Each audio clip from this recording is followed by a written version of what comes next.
mentioned Jett Luchanko. Well, he came in at number two on the prospect list. This past summer's 13th overall pick, Jett Luchanko.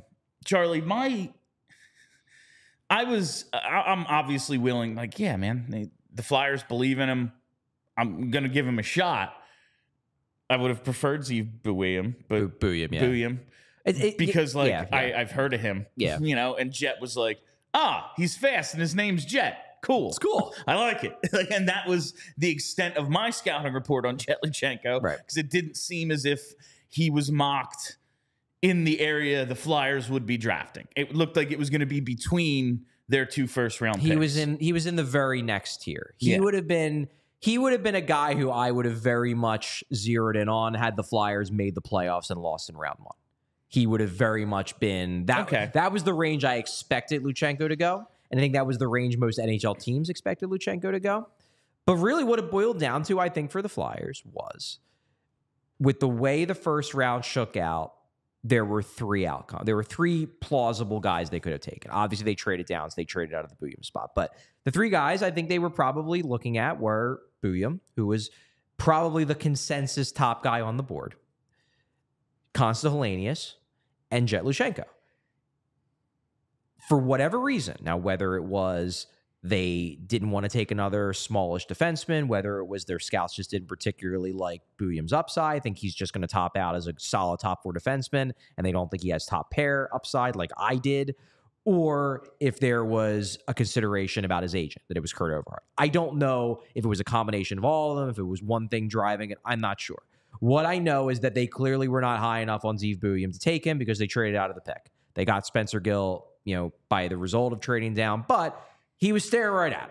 He was the guy if you're taking the chalk pick, and they did. So they trade out of that pick, then it's no longer Buium. Then it's Helenius. You're like, Helenius is going to be the pick. He's the final guy in that tier. He's still going to be available at 13. Okay. They clearly just wanted a center. They didn't want a defenseman. What I will say about Luchanko, and I ranked Helenius over Luchanko in my pre-draft rankings, but my concern about Helenius always was I don't know what his upside is. I think he probably tops out as a really good second-line center. He's Anton Lundell.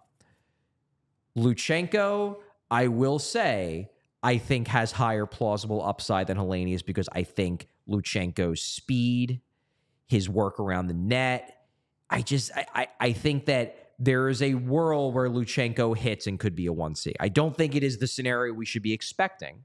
I don't think that is the outcome that is the most likely. But I think there is a greater chance that Jett Luchanko is a true top-of-the-lineup guy than Constantine Helenius. So I think that's probably where their head was at. It was like, Helenius, good player, but we need to take some big swings. And if we're not going to take the Buium swing, if for whatever reason we decided he's not our guy, and it comes down to these 2 centers, let's take the center with the higher plausible upside. As much as it's very funny, like we've said, like, okay, yeah, man, we need to take some risks. We need to take some chances. It can't just be, we think he is going to play in the NHL, so boom. If he's just a 2C, like whatever, and then they do that. We're like, yeah, but not that one. Not that one. We like the other guy, though. I think if they were, honestly, if their pick was 13 and Buium was gone, there was no possibility of getting Buium, I think people would have came around on the pick quicker because it would have been much easier to sell, like, yeah, They had a choice between 2 centers. You might say they reached on Luchanko, but they reached on him because they think he has a higher upside than Helenius. I think that would have been easier to sell than, there's this defenseman who helped his team win the national championship as a freshman, scored a ton of points, and can do everything.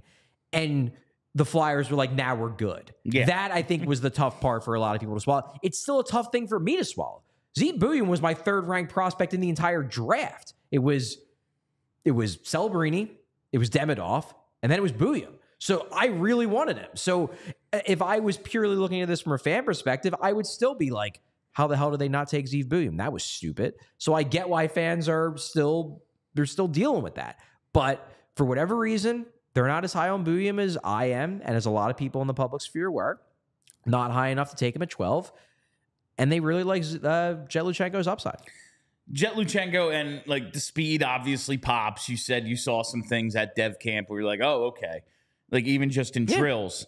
The one thing I do remember hearing from Dev Camp was just like the puck protection, accepting passes. Like it sounded almost like he might have stone hands. Was that overblown? I think it's overblown. Okay. What I will say, that was concerning. What I will say about Luchanko is the only time he really shows off great hands, at least to this point, is when he's around the net.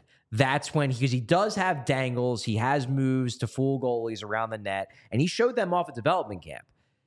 It's just that the passing creativity through the neutral zone, the passing creativity even in the offensive zone on the cycle, I don't see it yet. There were times, I remember when I watched tape of his junior games, there were times when he would try high difficulty passes. A lot of times they don't hit, and you worry a bit about the creativity. The Flyers think it's there, and they think that part of it is Guelph ain't very good, and they think that if he was playing with higher skilled players that the creativity would show more. Maybe they're right.